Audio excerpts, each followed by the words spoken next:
Please like and leave a heart, please. There we go.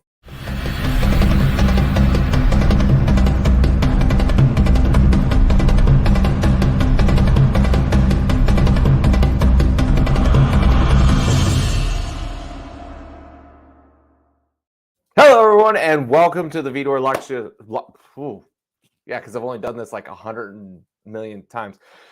Hello, everyone, and welcome to the Vidor Locksmith Show. I'm your host, David Gibson, where we are unlocking the secrets to success in the oil and gas industry. One interview, one technical presentation, and one doesn't have to be a technical screw up, just one screw up at a time.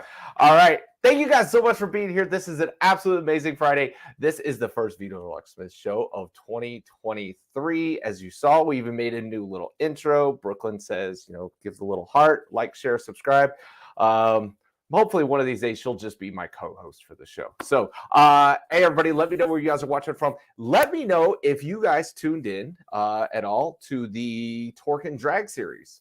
We had our first episode of the Torque and Drag series on Tuesday with Brandon Foster. It was absolutely huge success. We had over 320 people watching in real time. We had over 40,000 minutes of content viewed. I think all in all, over 2,000 or 3,000 people watched the event, at least by this point in time. I know that there's still people going back and watching it, including lots of drilling managers. I do have my notes here today because I'm being somewhat professional here. So coming up next, we've got Jules Larson from Oleosoft. They're going to be presenting on Tuesday on ancillary applications. And that one's brought to you by Friction Tools. By the way, Mondays was brought to you by New Park. So special thanks to New Park and to Friction Tools. Actually, Friction Tools. I should have done this. Hold on. I'm going to take some of this stuff off real quick. Hold on. The guys at Friction Tools, legit. This is the first time this has ever happened. They legit sent me some of their stuff. And they told me, sent me an email and said, hey, we're going to send you some of our stuff. What's your email? I sent it to them. I thought they were going to send me little models. No, they sent me legit full-size casing tool. Look at, see, right? These are actual downhole products. This is the first time anybody's ever sent me like life-size stuff. Usually it's like hats or little models and stuff. No, it's the real deal right there. So special thanks to the guys at Friction Tools for doing that. I really do appreciate it because it's going to end up making a coffee table or be planners or something like that. I hadn't had them out of the box 10 minutes. My significant other was saying, hey, I want those. All right. So, yeah. And today we do not have, we do have a sponsor. The sponsor is Gibson Reports. So, as per normal, if you guys want to win a drill bit, you don't even have to put in a hashtag or anything. If you want to, you can. Hashtag Gibson will work for today. Let's see. Let's put it up there. Boom. Hashtag Gibson.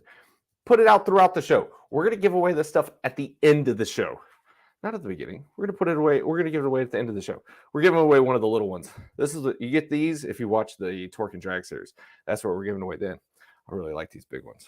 Check that out. Changes colors. All right. So yeah, put in hashtag Gibson anywhere throughout the show. Also, we've got amazing guests, so be sure to be asking plenty of questions. Let's start saying hi to everybody. Here we go. Terry Nelson says, good morning, everyone. Eric tuning in from sunny south of France, as per normal. Artie Morrison, thank you for being here, sir. I really do appreciate it. George, tuning in from the west side of H-Town. Mark, co-worker to our special guest today. Terry tuning in from Corpus. Thank you for being here. Susan says, good morning from Houston. Thank you for being here. Mustafa says, hello, David. Thank you, sir. I'm Azarudeen from India. All right. Well, thanks for being here. Will Daughter, tuning in from the other room. Thanks for being here, sir. Alfredo says, good morning from Woodlands, Texas. Everybody's putting in the hashtag Gibson. Really like it. Oh, there was the man of the hour. Brandon Foster, man of the week, I should say.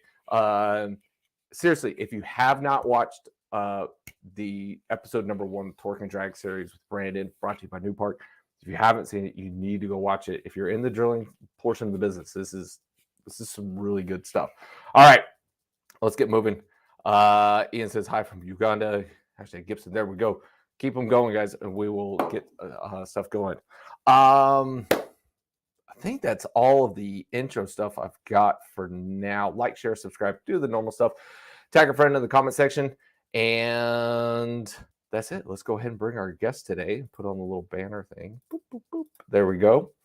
And welcome our special guest of the day, Sarah Kern from HMP. And then Joe tuning in from coming to us live from the Middle East. I know it's a little bit of your evening hours, but Joe, thank you for being here. Yeah, excited to be here. Thank you for having me. And Sarah, thank you as well. I know it's not quite your evening yet, but it is Friday. So I know, mid-morning. Hello. All right. So I want to be able to bring both of you guys on. We've got a lot of really important stuff to be able to talk about. So I know that this is essentially a call for papers for the SPE ATCE event that's happening in, I don't even remember the dates, later this year, right? Yes, it's happening in San Antonio in October. There we go. There we go. Give us a background on, like, what is the SPE ATCE event? Okay, sure. Sarah, if you don't mind, I'll take the lead. That's okay? Sure. Okay, great. First, I wanted to thank everyone for tuning in and having, again, this opportunity. So ATCE is SPE's annual technical conference and exhibition. It is the flagship conference. It's the largest annual conference. It's been around since 1924, so we are celebrating 99 years of ATCE. So it's really a great multidisciplinary conference, many of opportunities, lots of technical sessions, special sessions, just great networking opportunities. So it's really, if there's one conference that you're gonna put your travel request in for, it should be ATCE. Excellent. Yeah, and I think one of the things that's really exciting about it, just being in San Antonio, it's the heart of the Eagleford, the heart of U.S. land unconventional. So there's a lot of stuff going on just within the SPE world in that specific location, and so that's really exciting. And like Joe said, the legacy that this conference has, I think, not just within the petroleum engineering and oil and gas area, but just in general in conferences that have existed in the world, you won't find very many that have been going on for close to 100 years. And so that's something that's really exciting. There's a lot of notoriety that goes along with this conference. And so it's exciting. Yes, agreed. All right, so give me a little bit about, like, what is it to to submit a paper? Like, why is it, or even have an SPE paper or submitting abstracts? Why is this important to our industry? Why do we keep doing this? Do you want to take this one, Sarah? Sure. Just industry thought leadership is very, very important. One of the exciting things about publishing your papers is that it gets your name out there. It gets what you're studying and what you're doing in your work and your day-to-day out there. And just there's so much going on in the oil and gas industry. Even if you compare now to 3 years ago, looking back, that was before COVID and before a lot of things had changed in the world. The industry is changing. And so there's a lot of really interesting things going on, and it's a unique opportunity to establish validity to the things that you're working on and connect with other people that are invested in the same thing. Yes. Go ahead, Joe. Yeah. So what I wanted to not only echo that, but it's about knowledge transfer, right? And that's sort of where Sarah was at. We have a great opportunity. There's been, what I like to think is, 2020 sort of put, the brakes on a lot of things, lots of deployments, lots of technologies, but they still got rolled out, right? And they're still doing great things in the industry. And, this is the opportunity for that knowledge transfer to really let your network know what you're doing, sort of, solidify yourself as like an SME in your domain, And one of the most exciting things is that once you're published, you're published. No one can ever take that away from you. So your name will always be, as a published author. And there's something to be said about that. And I think also especially with ATCE specifically, there's this meeting of the minds that occurs at this conference. And so it's not only you presenting your material and your paper and your contribution, but it's also learning from others. And I think those of us that have been to conferences like this can attest to the conference high that you experience after meeting with people in your industry, kind of expanding your mindset a little bit. I think that it's inspiring, and it helps us all to take the next step in our careers and what we're looking at, and just being able to have that interactive discussion and just talk to people a lot of times that you've seen their names or you've read their papers before, but they're going to be there in person. And so you can learn directly from them, and you can probably teach them a thing or two as well. So. Well, don't be timid about it. All right. So Sarah, you speak of this high after, being a part of it and having submitted a paper. I know that you have.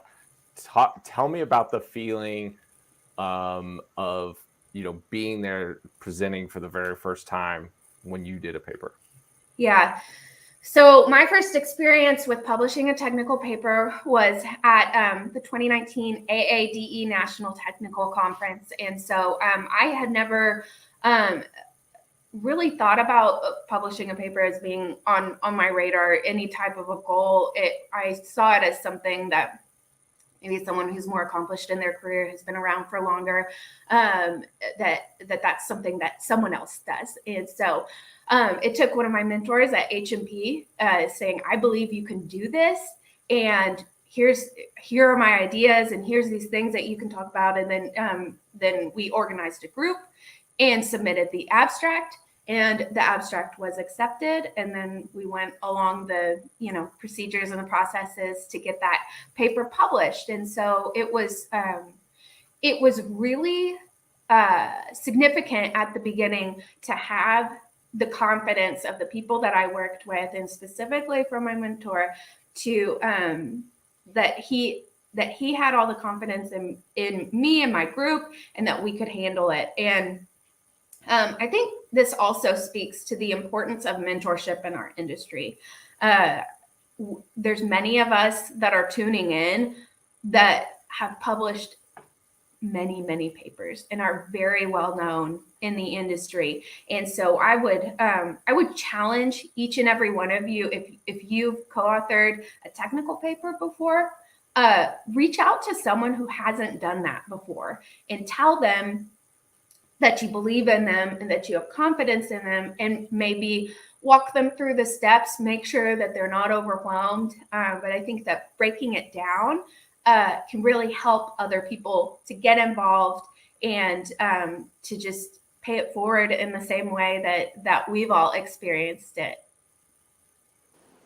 So I will definitely say that I'm somebody who, I know I've been in the industry for a while. I think I know some stuff, but I still don't think that I'm at that level to be able to write an SPE paper. Essentially, I mean, I know that I'm not the only one who feels that way. What would you say to the others that are saying the same thing? Yeah, so actually, that's a really great question. I hear that a lot. And the one thing that we just try to, coach and promote is that don't you decide whether or not you think it's a paper. Let your peers decide. Sometimes there's that lack of confidence, or gosh, there might be 6 other papers that I've read on a similar topic. What makes mine special?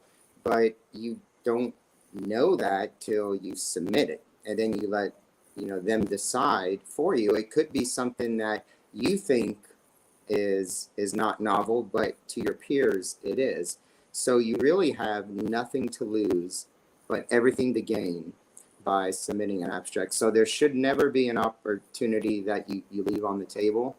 You have, like I said, nothing to lose by submitting an abstract. Excellent. Okay, so go ahead, Sarah. No, I was just nodding in agreement. I think Joe handled that perfectly, and yeah, just send it out into the wild. And I think that it's and also one thing that I want to make sure that everyone understands is that when you submit an abstract to a conference, it is very, very rare that you'll find the paper is already being worked on. And so a lot of the times, so don't think of it as the deadline is the end of January and I need to write a 15-page paper and then write my abstract. And so that's not how the timeline works. So all you have to do with the abstract is, and John DeWart was talking about this the other day, just in terms of abstracts and how it's a way of just generating interest in your paper and support for your paper. And so once that abstract is accepted, you know that there's a need for it. There's a home for it. This information is valuable. And so then you work on writing the paper and finishing up gathering your data and things like that. So what would you say is the key thing to be looking for as far as, maybe a topic or something to write about for the abstract? Like, does it need to be new and novel? Does it need to be just, a solidification of some idea and thought process that's been put into application in a particular area? Where should people be looking in their day-to-day work life to be able to find, a good idea for the abstract, or the beginning of the process, I should say? So a lot of times what I'm trying to coach within my network is, if you get up from your desk or you leave the field or you leave the well site and you just said, wow, that went really, really well, or I can't believe we accomplished this, or I think more people need to know about what we're doing. To me, that's sort of that spark, that excitement, that energy that should sort of, trigger you to want to submit an abstract and ultimately write the paper. So usually it's that's sort of, novel, and I say novel, but just in your head, it's novel. It's one of these things that just motivates you and you want to share it with everyone. So that would be, sort of the coaching and the mentoring that I do to everyone in the network. Yeah, and the good thing about ATCE is that there is usually a place for everything. And so whether that's drilling completions, HSE processes, there's really a lot to choose from. And you would be hard pressed to find something that didn't have a home. Even these newer topics, yes, like things that are ESG related, there's home for that as well. And so that's something to keep in mind. Yep, what about the thought of, if you are doing something new, right, which happens in the oil field quite a bit, but it doesn't make its way out to, I guess, the public domain per se, because of, it's, something that you're working on that's, patent, or, you want to be able to keep it as a trade secret. So in those instances, what's the best course of action, or what's the best way to be able to kind of ask yourself, is this something that, you could still talk about, but you're not giving away all your secrets? I have two points to that. So first off, one of the tenets of the quality of papers that are submitted, that are presented through ATCE, we're really, really strict on not allowing any amount of commercialism. And so if you're thinking about it in that mindset, the paper won't be written to that tone at all. And so it's more focused on contributing to the overall body of knowledge. So you're not going to have brand names. You're not going to have product names. If you're talking about something new that's being done that hasn't been done before, it's talked about in a more descriptive way. And so other people can learn best practices and things like that. And so, and also usually if there's something that is associated with recent research or things like that, a lot of times people will just wait till later in the product life cycle where you have the data. And so you can take it from here's what our field learnings, or we get a lot of abstracts that refer to models. And so one of the things I always look at is with the model, what's the benefit to the industry with this model? Even if it's in its infancy in terms of development, what's the potential here? Because there's a lot of engineers, and as engineers, we all like to talk about those models. So that's another thing that I would stress, just potential to the overall body of knowledge, and that's typically helpful. Yeah, and to that point, if you're really excited about that topic, you could always talk in general, in general speaking, right? Like you don't have to give out the exact, chemistry. You don't have to give out the exact, metallurgy or whatever is making your tool process, solution unique. You could always talk in generality, and you can also try submitting it. And it could be that just that alone is novel enough to the subcommittee that's reviewing your abstract, that they would probably love to hear what you have to say. So there are many ways around it. The due diligence from most organizations is going to say, hey, until we filed IP on that, we're not going to really talk about it. But, there are other ways to get it out there, but it just has to be done very carefully. What about, so as far as, increasing the level of engagement, who do y'all think has the best opportunity to be able to submit papers that may not be doing it currently? So in my experience, it would be the ones, I guess I always say this, the ones that are closest to the wellhead, in my opinion, are the ones that have probably the widest scope of opportunities. They're seeing more. They're at the front line. And the reason why I bring this up is because my first paper was because of when I was working in operations in the field, that was one of the things that we ended up writing a paper on. So in my opinion, and I'm not discrediting, like the job that I have right now in the office, and, Sarah has in the office, that we can't write a good paper, but normally it's the ones in the field that, they say they're too busy to submit an abstract, but truly, there's always an opportunity, because you always have to come in, you always have to do your paperwork. So I really think that there's a lot of, opportunity there, and that if we can get more of that coming into the conference, I think that would also really strengthen the technical program. Where have y'all seen the biggest growth in the recent years as far as technical papers? It's specifically in like a discipline or domain? Yeah. Well, I mean, I still think the I guess you could call it the flagship category still tend to dominate. The drilling completions, there's always, a large submission on that side, but we've seen a lot of the HSES, the HSE with sustainability. We're seeing a lot of data analytics, some of the AI. So I think some of that is been pretty consistent the last couple of years. Sarah, is there, from what you've been seeing, would you like to add to that?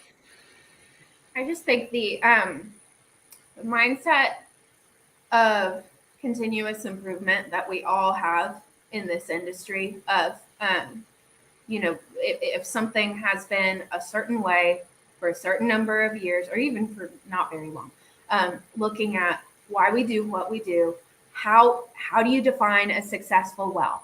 How do you define good performance? And I think it's this continuous asking of that, and not accepting, not doing what we've always done and getting what we've always gotten. I think that there has been a renewed focus on looking at legacy practices and saying, okay, why are we doing this?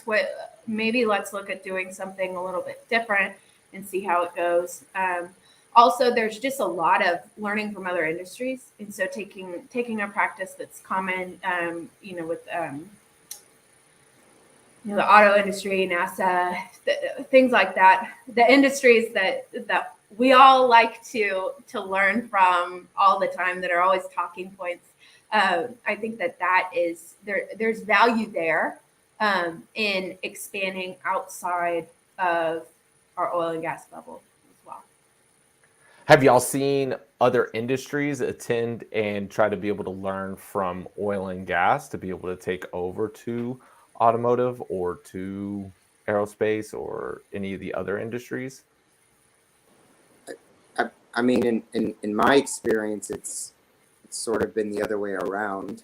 We've sort of been the ones that have been looking at, some of these other industries and sort of trying to integrate them into oil and gas. I don't know if Sarah's seen something different, but I know that's really a common thing is, going to pharmaceutical, automotive, aerospace, looking at some of their technology and some of their IP, has really, I think helped the oil and gas industry grow.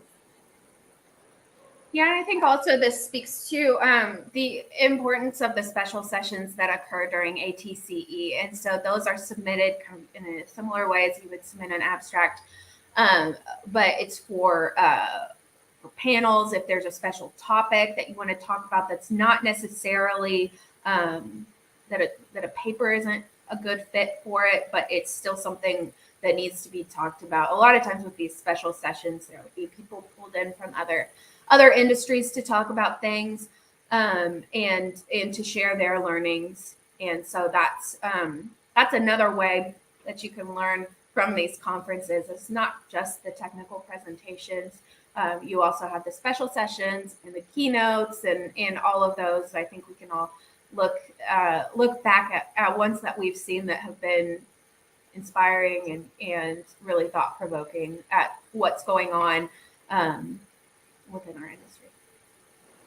So let me ask you this. So obviously, somebody submitting a paper, they can be looked at as being, a thought leader or almost a purveyor of new information there, right? How, or can you tell me about any success stories or anybody who's been through that process that has used this to really kind of be able to either catapult a career or to really make significant changes in what they're doing?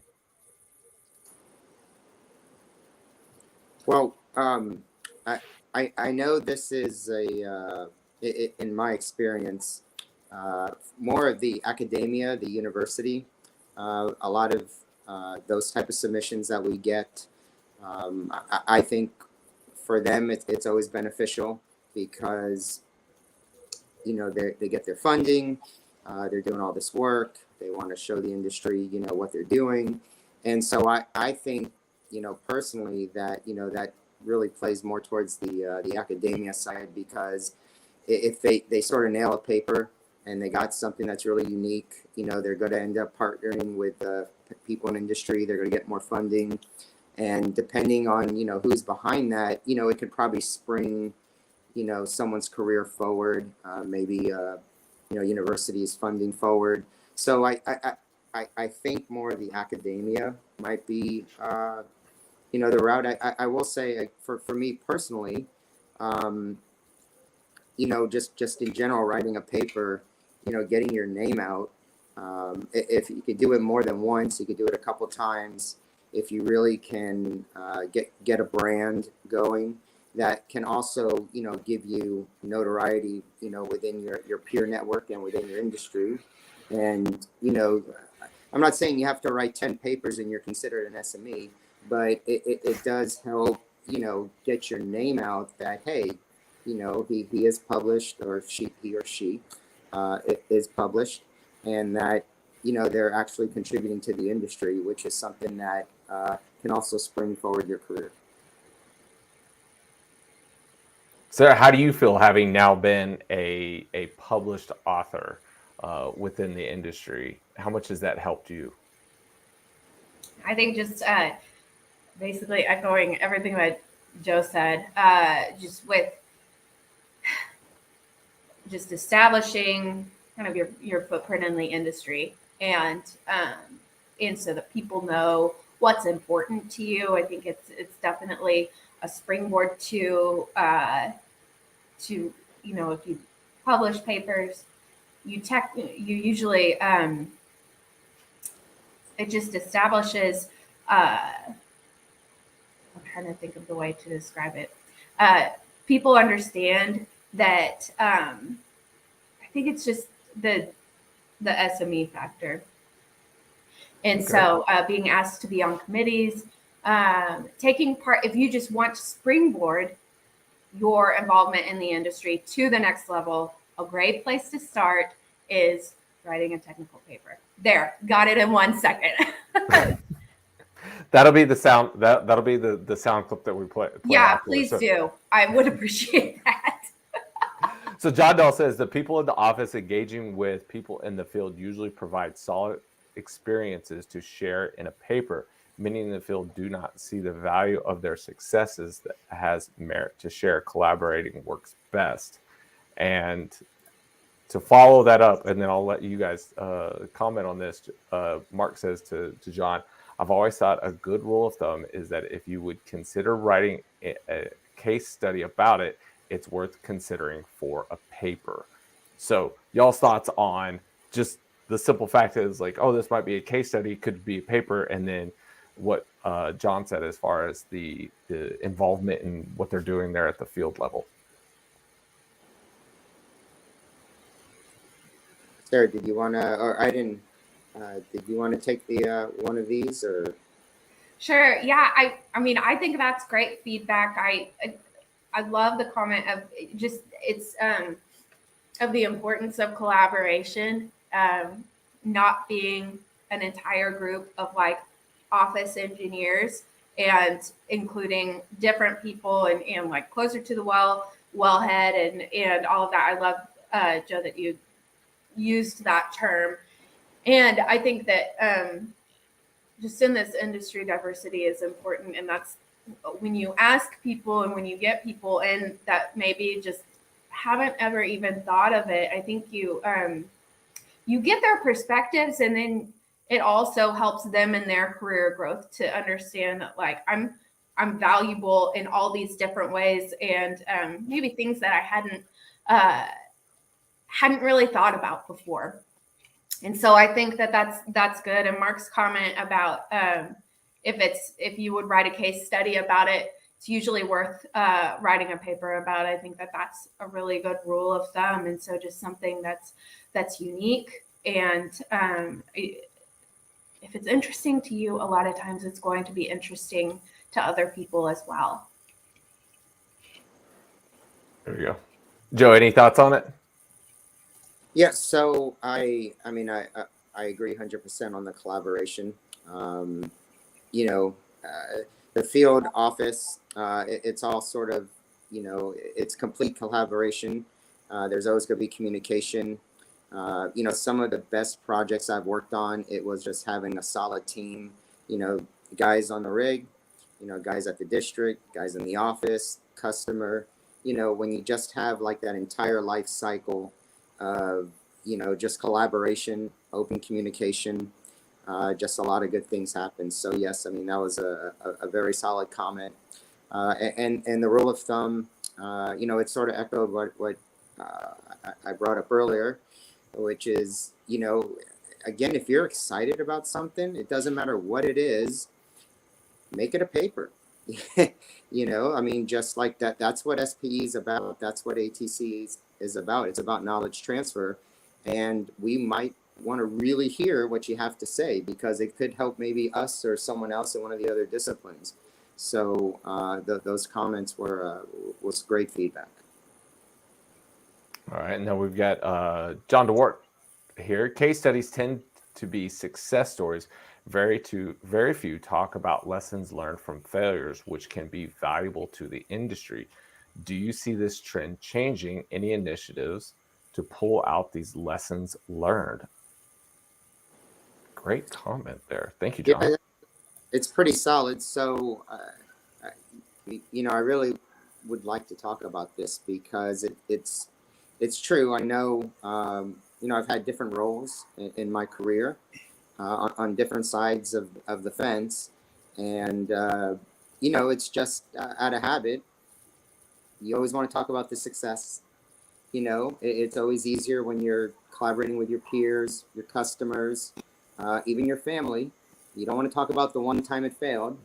You know, it's always about, no, it's I have a 98% success rate. It's like, well, what about that other 2%? You know, it's like, we might want to hear more about that 2%, because there could be others that are interested in that 2%, because they could be facing the same thing. So it would be great if we as an industry did more on the transparency side of the lessons learned, because there's a lot that we can learn from it. So yes, I really enjoyed that comment. Yeah, and I think also speaking to that, we know what works well, because on the other side of that coin, we know what happens when it doesn't work well. And so I think we can all look back to times in our career, or, you know, just specific niches in our industry. So if you look at survey accuracy, you know, we know that survey accuracy is important, because we know what happens when it's not accurate. And just things like that, I think that taking just the constant mindset of taking a step back and looking at things. Why are we doing things the way that we're doing? What happens when we don't respond in the same way to things? And yeah, just taking that 360-degree view with everything. Well, I could definitely say this: if we could start writing papers on failures, then I could probably write a nice little book about a lot of different things that I've done in the industry, and that actually gives me a couple of ideas of stuff that maybe I could. I was going to say, do it. Yeah. I Please. could participate or put in there. So I know I got a couple of reminders here for me, so I don't miss on any of these. What's a great way to be able to make it personal, like to really encourage you know, these new people into the industry to be able to make that jump to submit the abstract to begin with? I think just kind of like I said earlier, the mentorship aspect of this is incredibly effective and is incredibly important. Instead of just looking at a website and saying, I think I want to do this, I think just, and especially now with this, so many people are working remote. We don't have quite the same personal interaction a lot of the times as we used to in our big group meetings that we're in a big conference room. And so I think taking the initiative to invest in colleagues that you see potential in, I think that's it's incredibly effective. Honestly, it's probably more effective than anything else. And so I think that yeah, just like I said, we can all look back to times when we had someone in our industry say, I believe in you. I want you to do this. I know you can excel when you do this. And so there's just a lot of value in that. Omar says, You don't learn if you don't make mistakes. Sharing unsuccessful case studies is actually more valuable. So do y'all think we should just create a whole new category, which is failed case studies or failed operations or things that just didn't go quite as we anticipated? So what's really great about the technical program, especially for ATCE, is we have so many technical sessions that if there is a large number of submissions in that domain or discipline, or even if it's multidisciplinary, there'd be an opportunity to even have a session called Lessons Learned. And I know that's very general, but it could be, you know, something along that lines. And I feel confident it might be one of the more popular attended, because everyone's going to be very keen on hearing what they have to say, because it probably, look, everyone in oil and gas, we all know we are not 100% successful, and it sort of resonates with everyone, especially, you know, learning from, and I don't like to use the word failures, but learning from, you know, opportunities.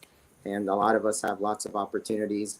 We all, I think everyone in their career has gotten to where they are from overcoming, you know, these type of opportunities. So, gosh, I would love to have a technical session of, you know, 6 to 8 papers that all were about, you know, lessons learned. That would be amazing. And also, speaking of lessons learned, I think you also learn a lot from abstracts that are not approved and accepted into technical programs. I can speak for myself that I've learned from a handful of those, and I think that there's a lot of growth that occurs even when you take that step to submit it, and it doesn't get accepted, and then you take a step back and say, okay, how can I improve upon this? And I've seen a lot of the times with abstracts being submitted and then being resubmitted in a better way, and a lot of times people learn from that. And so that's another thing that's really significant. If your paper isn't accepted, don't consider it as something that just needs to be trashed. I think there's value in revisiting things and looking at things from a different way and growing from that. Today's paper is about how all of my other papers failed to be papers. Yeah. We have a category for that. There's something for everybody. Mark says, I think one challenge there is that you don't want to build your brand around failures. So unsuccessful stories are more likely to be told by someone who has already established a track record of success. I want to challenge that. I now have the goal of submitting nothing but failure papers, and then being successful off of papers that have, or all the different things that I've done that have failed. So, any thoughts? All right. Yeah, I was just going to say there is a lot of truth in that. It just goes back to, you know, when you're having that conversation, you're talking about your 98% success rate. You're not saying, hey, this technology is great, I only got 2% failures. It's like, oh, what were those failures? You know, and so yes, when you're trying to lead into your, you know, your elevator speech or your, you know, your audience, you always want to have that positive spin. So I like the feedback.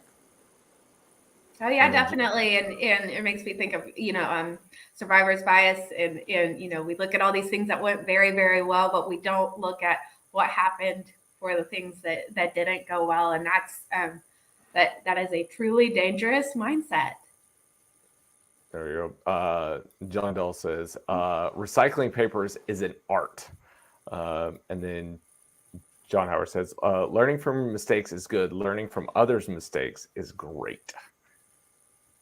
So, yes. Yeah, I've got plenty of them that I can share. We got to see if they'll get approved. Yeah. Mark asks, do you have any tips for things that separate a good abstract submissions from a poor one, or qualities that will increase or decrease likelihood of acceptance? Excellent question, Mark. So number one, I would say it is. Go ahead, Joe. Go ahead, Sarah. Okay, so first off, I okay. would just say So Sarah, you go first. okay. there's a go, Sarah. All right. So I would say first off, be direct and concise. And so with these conferences, there are typically hundreds of abstracts submitted, and so there's a lot of information to digest from the paper selection committee over the course of several weeks and months. And so I think being intentional with the language that you use and how you talk about things, with what's going to immediately within the first 15 seconds of looking at what's there, what's going to set it apart and say, okay, this is new, this is novel. I think also with submitting papers in the SPE format, there's an entire section at the very end that says explain what's novel about this. And so I think that is always a great area to say, this is why it's new. This is what sets it apart. This is the value to the overall industry. And I think that that those are things that usually pop out to me.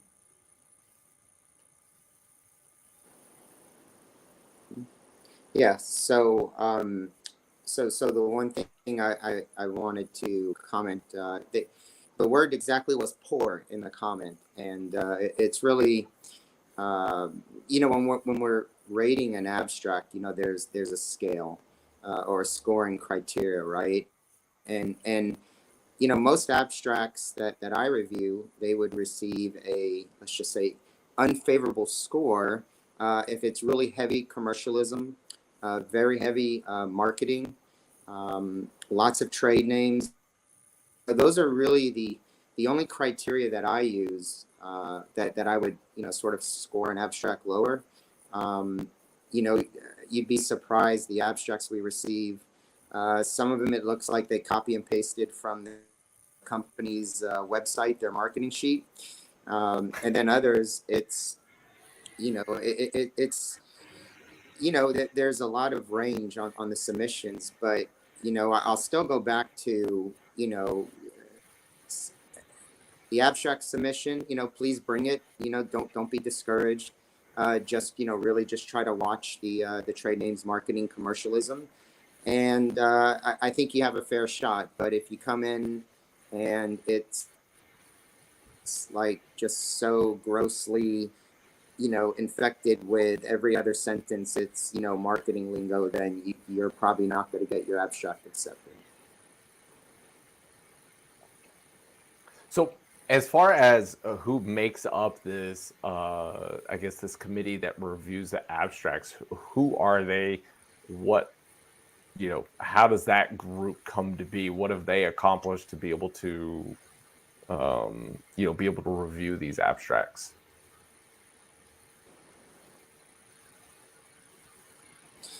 Right. So the subcommittee for each discipline, you're invited by SPE. It could be a nomination process. It could be self-volunteering. A lot of times, it's SPE does a really good job of identifying people that they think are key contributors in their discipline and the industry, and they think that they can contribute to making a strong technical program. So usually it's going to be anywhere from 8 to 25 different members of your peers as part of the committee, and so you're not really going to know who's on that committee, but it sort of goes back to what we talked about with the papers, right? You get out, you get your name out. You participate in a lot of SPE events. You got 5, 6, 7 papers. Everyone thinks hey, you're a key contributor. that alone might get you recognized by SPE, where they would invite you to be part of the technical program committee.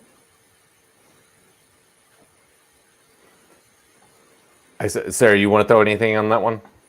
I think he covered it. Yeah, there are many ways to be involved in these committees, and so there's individual solicitation. There's the volunteer form on the SPE website, and just a little bit of everything. And I think that it's always important to have a diverse subcommittee when you're looking at rating those abstracts. You don't want everyone from a similar background, or you don't want people all from a similar geographical location, because that will affect things. I think that it's important to be well-rounded in your team, and with the drilling subcommittee, that was very, very important to me. Also, just making sure it's diverse. This is a male-dominated industry, and I wanted to be sure that we had a decent number of women on the committee, and that was important to me as well. So, all right, so we got two more questions here. This one's from John. What is ATCE committee doing to encourage young professionals to submit more abstracts so we pull in more of their ideas?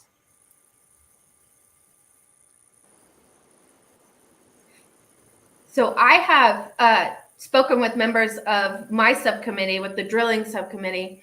I've encouraged them to, like we've talked about a handful of times in this call, to reach out to someone personally and encourage them to get involved. And many times when that occurs, it's a YP. It's someone who may not be as tenured in their career, because that's usually the people that are that there's something holding them back from taking part in everything. And also, I will note the good thing about when these abstracts are submitted, and when the committee is looking at them, when we're rating and reviewing, there's no identification as far as if this was a YP that submitted or not. And so we're looking at it just on technical merit and what it has to say. So if you want a completely unbiased group to review what's going on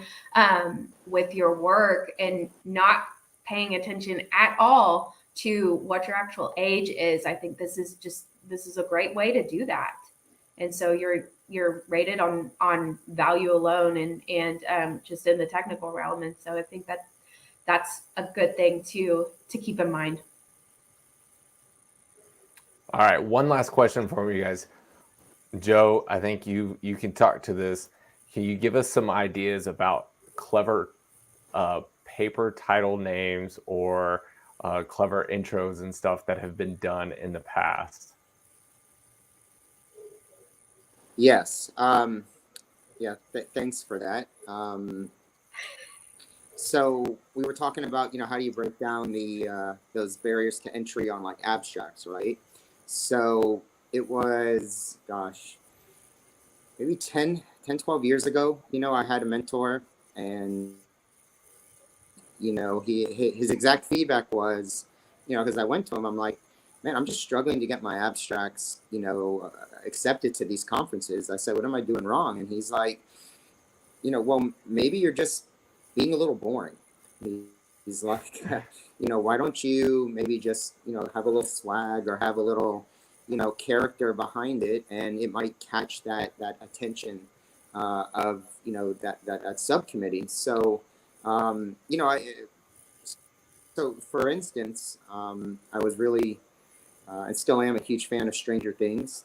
And I know I'm not sponsored by Netflix, but I actually wrote a series of papers titled Stranger Things. So copyrights or trademarks, I did check before I did that.